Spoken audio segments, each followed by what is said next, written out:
திரு அண்ணாமலை அவர்கள் பாரதிய ஜனதா கட்சியின் விலகி அதற்கான ராஜினாமா கடிதம் ஏற்றுக்கொள்ளப்பட்டு அவர் வி லீடர்ஸ் என்ற ஒரு இயக்கத்தை ஆரம்பித்ததாக செய்திகள் நேற்று பார்த்தேன்.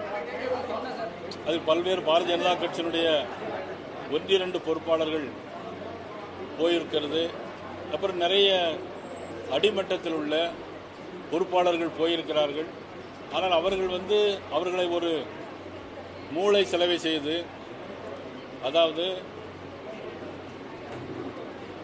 பாரத பிரதமர் நரேந்திர மோடியுடைய ஆசையோடு தான் நாங்கள் ஆரம்பிக்கிறோம் என்றும் அதே நேரத்தில் இது ஒரு இயக்கம் என்று சொல்லியிருக்கிறார்கள். நான் பத்திரிகையில் ஊடகங்கள் வாயிலாக நான் தெரிவித்துக் கொள்வது, பாரத பிரதமர் நரேந்திர மோடியுடைய ஆசையோ, எங்களுடைய உள்துறை அமைச்சர் அமித்ஷாவுடைய ஆசையோ, தேசிய தலைவருடைய ஆசையோ, யாருடைய ஆசையும் எந்த இயக்கத்திலும் கிடையாது. பாரதிய ஜனதா கட்சியை பொறுத்த மட்டிலும் எனக்கு முன்னாடி மூத்த தலைவர்கள், முதலமைச்சராக இருந்தவர்கள் கல்யாண சிங் அவர்கள், உமா பாரதி அவர்கள், ஜார்க்கண்ட் மாநிலத்தினுடைய மராட்டா பாண்டியா அவர்கள், இன்னும் நிறைய பேர்கள் இந்த இயக்கத்திலிருந்து வெளியே போய் திரும்பி இந்த இயக்கத்திற்கு வந்ததாகத்தான் வரலாறு இருக்கிறதே தவிர, இந்த இயக்கத்திலிருந்து போய் யாரும் செயல்பட்டு அவர்கள் இருந்ததாக எங்களுக்கு இதுவரையிலும் தெரியாது.